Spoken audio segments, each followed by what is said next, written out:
bom dia, boa tarde, boa noite para você que acordou hoje cedo, que está batalhando durante o dia, que está fazendo aquilo que tem que ser feito. Como é que você está? Tudo bem com você? Hoje, domingo, 20 de julho de 2025.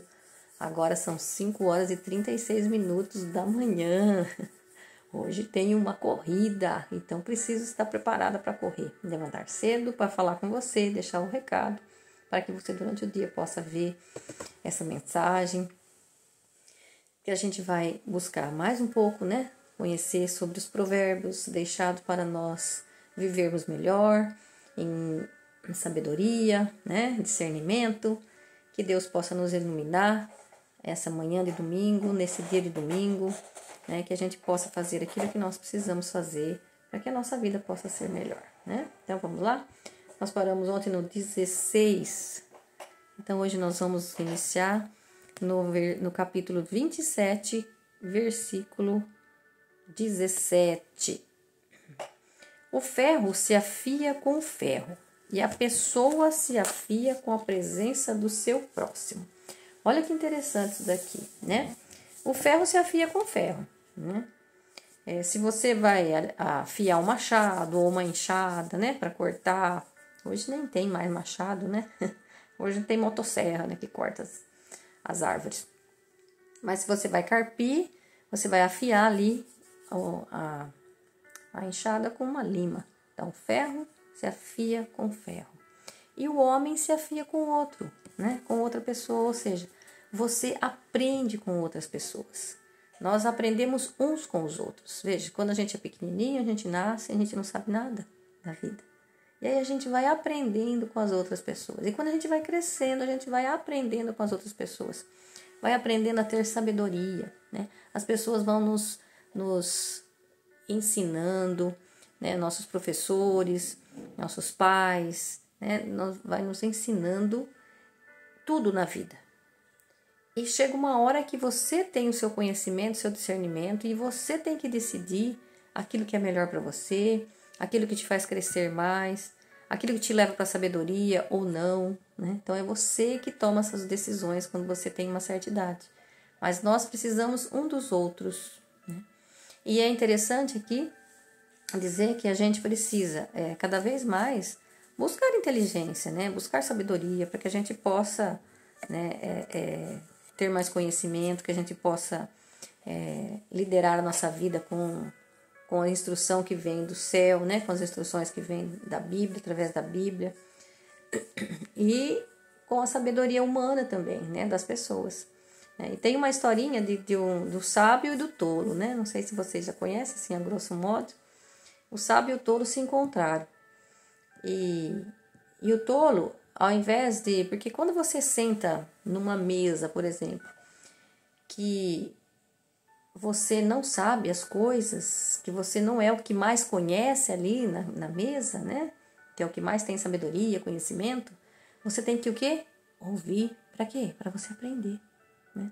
Mas o tolo, ele senta numa mesa, ele se acha que ele é o mais sábio de todos. Então, o que acontece? Ele fala. Ou seja, ele não aprendeu nada, porque ele só derramou aquelas palavras ali e que todo mundo viu, que percebeu que ele era tolo e não deixou o sábio falar. Então, o sábio foi embora sábio e o tolo foi embora tolo.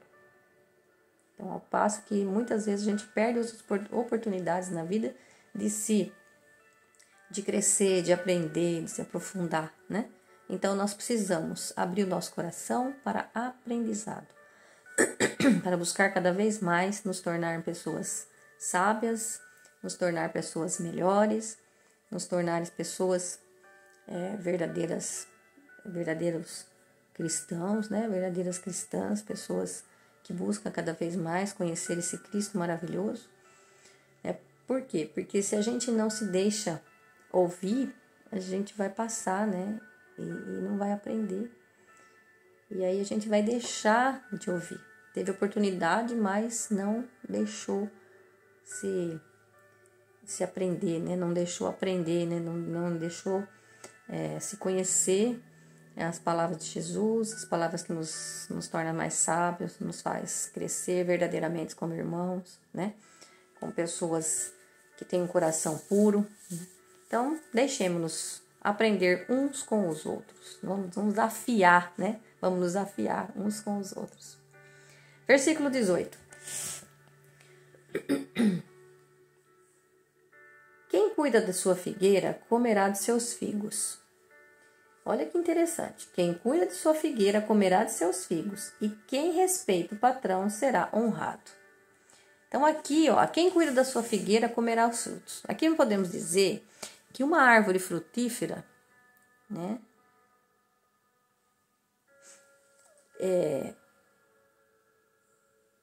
quem cuida dela se alimenta, né? Também podemos dizer que quem planta boas sementes vai se satisfazer de suas colheitas. Aqui já abrange um exemplo mais, né, mais amplo, em todos os sentidos. Quem planta boa semente, todos os sentidos da vida. Por exemplo, eu colho aquilo que eu semeio. Então, se eu tratar da figueira, se eu cuidar da figueira, eu vou me alimentar dela. Então, se eu plantar coisas boas, eu vou ter bons retornos. Então, eu vou plantar, e o que eu plantar, eu vou colher. Né?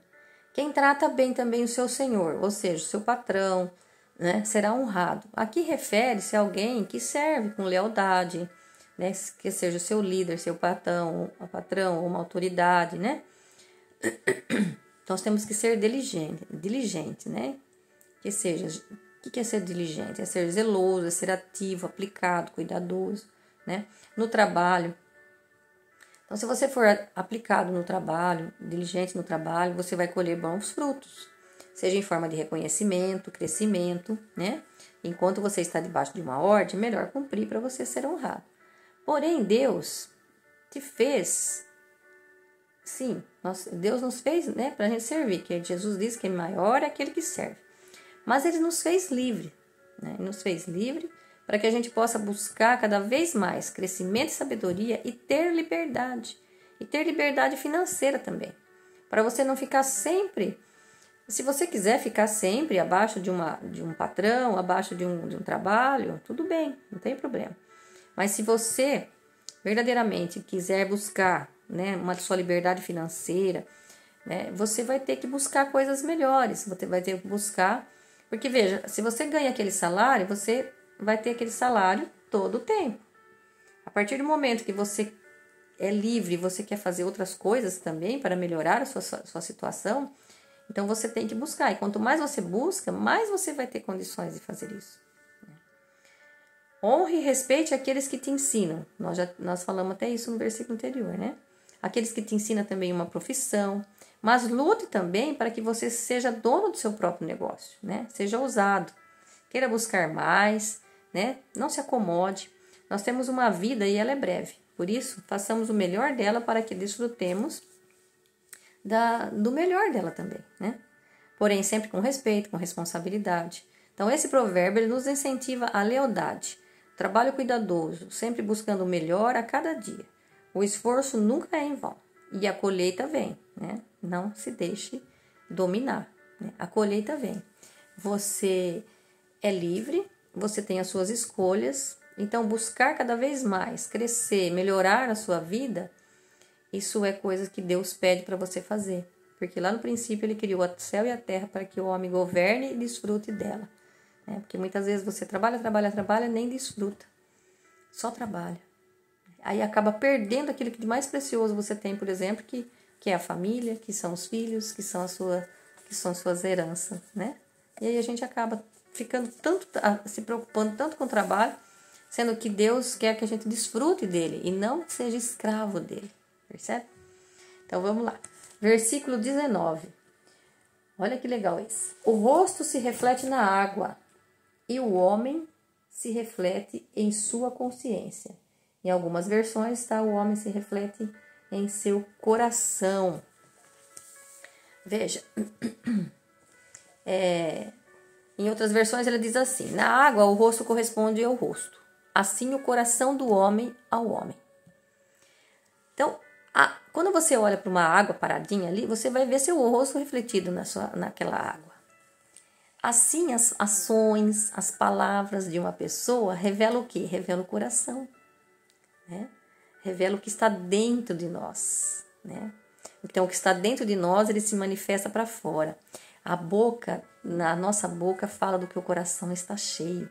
Se você for em Lucas 6,45, você vai achar. E em Mateus 12, 33, 36, também você vai achar lá que a boca fala do que o coração está cheio. Né? Então, por isso, quando convivemos com alguém, percebemos o coração. Né? Pelo modo da pessoa falar, pelo modo da pessoa tratar os outros. Assim, da mesma forma, também os outros nos veem. Então, cuide do que há em seu coração. Cuide do que há no nosso coração. E reflita, né? Porque isso vai refletir em nossas relações. Tanto sociais, como pessoais, matrimoniais, né? Conjugal, né? Então, os frutos de nossas ações revelam o que está no nosso íntimo. Aquilo que eu não gosto, muitas vezes aquilo que eu não gosto no outro, que eu critico no outro, é aquilo que eu preciso melhorar em mim também. Porque se está me incomodando, é porque eu também tenho aquilo dentro de mim. Né? E às vezes as pessoas, gente, elas falam coisas ou fazem coisas que nos chateiam, né? Mas lembra, ela está fazendo o que dela está dentro, o que nela está dentro, né? O que está dentro dela, o que está dentro do coração dela. Porque veja, não é nem para você, o problema é com ela, e ela coloca para fora as suas atitudes e palavras. Então, cuidado, quando as pessoas falam coisas que às vezes vai chatear a gente, ao invés de se chatear, ficar tudo dodóizinho, para pensar. Não, ela está dando aquilo que ela tem, ela não tem outra coisa para dar. Então, não deixa aquela coisa que a pessoa está falando, fazendo, tomar conta de você e você ficar chateado. Porque ela simplesmente fala do que o coração dela está cheio, ela extravasou e acabou. E você, se você ficar chateado, você não tá sabendo fazer, né? Aquilo que a pessoa falou, você não está sabendo contornar aquilo. Então, não é o que a pessoa faz comigo, mas é o que eu faço com o que ela faz comigo. Se eu deixar me levar, né? Então, por isso, não se deixe levar pelas atitudes e palavras do outro, porque ele está se revelando. Agora, então, o que eu faço com o que me fazem, aí já é problema meu. Né? Então, cuidado. Cuidado com o que as pessoas fazem, reflita e analisa, né? Porque a partir do momento que você começar a refletir o que o outro está fazendo, você vai perceber que ele só está colocando para fora aquilo que do coração está cheio. Busquemos limpar o nosso coração, né? Expulsando os espíritos dos instintos egoístas. Se você quiser saber os frutos do Espírito de Deus e os frutos dos espíritos egoístas, você vai ler lá em Gálatas 5, 19 e 23. Nós já falamos dele aqui e você vai lá conhecer mais um pouco, né? Agora no versículo 20. Morte e abismo são inseparáveis, da mesma forma que a ambição humana. Então veja, tem uma outra Bíblia, na versão King James, não sei se vocês conhecem, o inferno, ele está assim, ó, o inferno e a destruição nunca estão cheios. Assim também os olhos do homem nunca estão satisfeitos.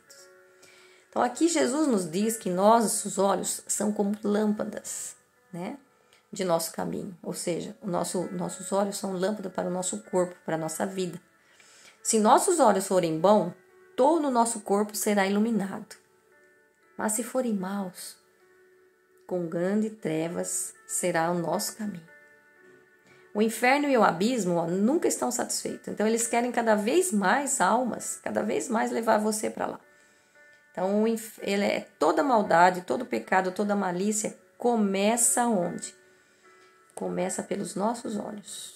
Então, o que nós precisamos é transformar nosso olhar em um olhar benigno, um olhar de bênção, um olhar de bondade, né? Então, benignidade é um fruto que dá numa árvore que nós temos dentro de nós. E se vocês forem ver lá no versículo anterior que eu falei de Gálatas, vocês vão ver. Porque se temos o Espírito dentro de nós, né? O Espírito Santo em nós, então nós temos esse fruto, o fruto do Espírito, né? que é um dos frutos do Espírito, é a bondade, né? Ou seja, benignidade. Então, nós já temos tudo o que precisamos. O problema é que quando temos maldade, quando vemos, né, maldade em tudo, é porque não nos alimentamos do fruto do Espírito. Se começarmos a nos alimentar do fruto do Espírito, então nossos olhos passarão a ver o que é bom, o que é reto, o que é agradável a Deus. E aí cessa a ganância, né, dentro do nosso coração. Mas é uma ganância que mata, né? Uma benignidade é uma pessoa dotada de coisas boas, né? Dotada de generosidade, dotada de bondade, benevolência. É um coração generoso. Então, no Provérbios diz que o coração generoso, ele prospera. Então, vamos viver, então, dentro dos frutos do Espírito, para que nós possamos ser pessoas saciadas, não inconformadas. Então, veja que aqui é diferente, né? Que não estão satisfeitos, mas não estar satisfeito aqui não significa não estar conformado com a realidade, porque a própria Bíblia diz que ontem mesmo nós falávamos, né? Que nós não nos acomodemos, né? Não nos conformemos, mas transformai-nos. Não nos conformemos com esse mundo, mas transformai-vos pela renovação da vossa mente. Então, aqui, como ele fala que o homem não se sacia, né? O coração do homem, a ambição humana, né? Não se sacia. Então, não, você transformar é diferente de você ser ambicioso. Né? Você tem que mudar, sim, a realidade, transformar, não nos acostumar com essa realidade, não nos acostumar com a vida que nós vivemos, para que nós possamos ter uma vida melhor, uma vida digna, que faça jus com o que Deus nos criou, né? Seus filhos, para viver em plenitude aqui nessa terra já, né? Filhos, imagem e semelhança de Deus, portanto, o herdeiro de tudo aquilo. Nosso Deus é o Deus do ouro e da prata, né? Então, veja agora, 21, versículo 21, para a gente ir terminando, né? A prata é provada na fornalha, o ouro no forno, e o homem na boca de quem o elogia. Veja. Aqui é uma coisa assim, olha que interessante. A prata é provada na fornalha e o ouro no forno, e o homem na boca de quem o elogia. Então veja, você já viu alguma pessoa que vive numa extrema pobreza, alguém que não se cuida, que não busca conhecimento, né? Que não quer melhorar a sua qualidade de vida, que vive ali na extrema pobreza e fala assim, não, Deus quer assim, Deus quer que eu seja pobre, porque se eu for rico eu não entro no reino dos céus. Você já viu isso? Você já viu alguém receber elogio por esse tipo de atitude? Da pessoa ser miserável, viver na pobreza, viver numa condição que não é a condição de filho de Deus.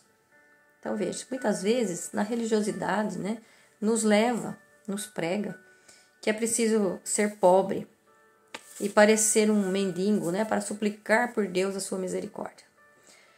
Cuidado, né? Mas o que não nos contaram, né, é que Deus, ele já nos deu tudo o que nós precisamos para prosperar. Nós só precisamos acessar. Não fique esperando que Deus vai fazer para você aquilo que ele já fez. Né?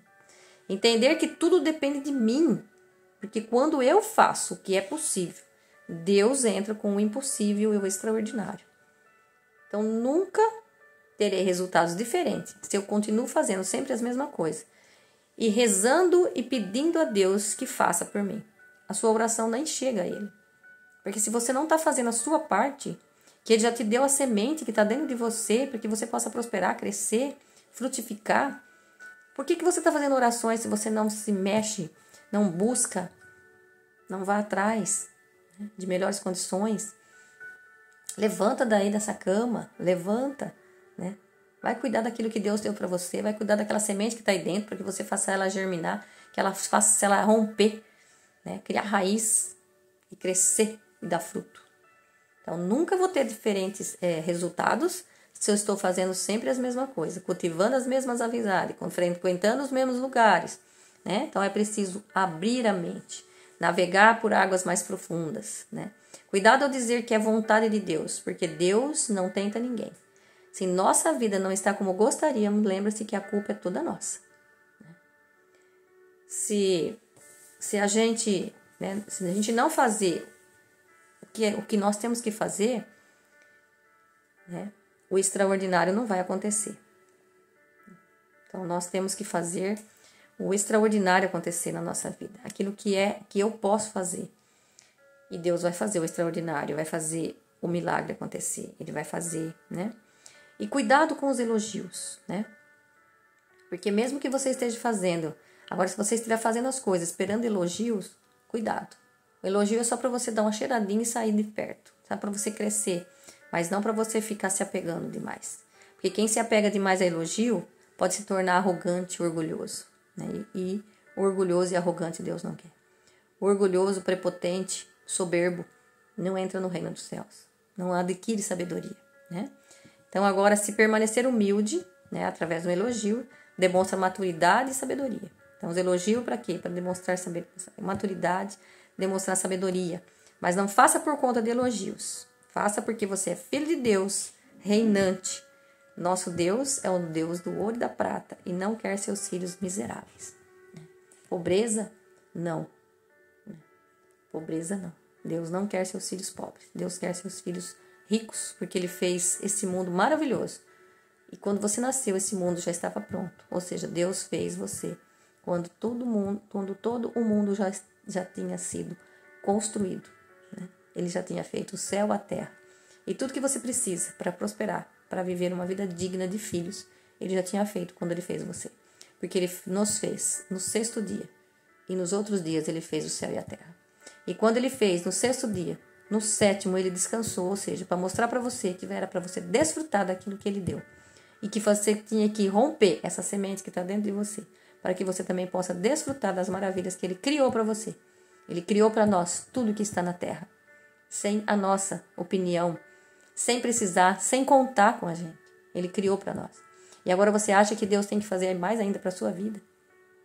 Vai lá, faz o que tem que ser feito, que Ele vai fazer o milagre acontecer na sua vida. Mas se você não der o primeiro passo, não acontece nada na sua vida. Que você tenha um bom domingo, um maravilhoso domingo com sua família, com seus filhos, com sua esposa. Seja um reinante. Vá lá, faz o que tem que ser feito. Bom domingo, Deus abençoe sua casa, seu lar, sua família. Todas as suas riquezas, né? Coloque nas mãos do Senhor suas riquezas e vá cada vez mais prosperar, porque Deus quer seus filhos prósperos. Deus quer seus filhos ricos, mas humildes, porque a arrogância não entra no reino dos céus. Beijo no coração!